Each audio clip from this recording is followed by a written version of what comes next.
Welcome to another video in our How to series. Today, I'll show you how to create a request form in your learning management system. Request forms are a great way to gather course requests from new users. Let me guide you through the steps. First, log into your manager account. Once logged in, go to the management section in the menu, then click on Forms. Next, click the Add button to create a new form.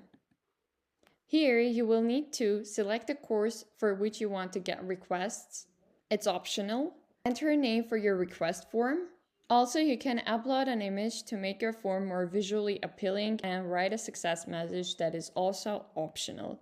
Once you've filled out the information, click OK to save your form.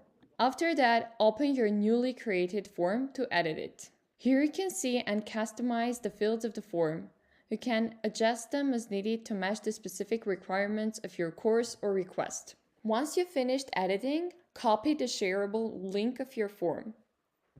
You can now send this link to users, allowing them to fill out and submit their requests. This is how the form will appear to them once shared. And that's it, you've successfully created a request form. Thank you for watching, and don't forget to check out our other tutorials for more helpful tips. See you next time!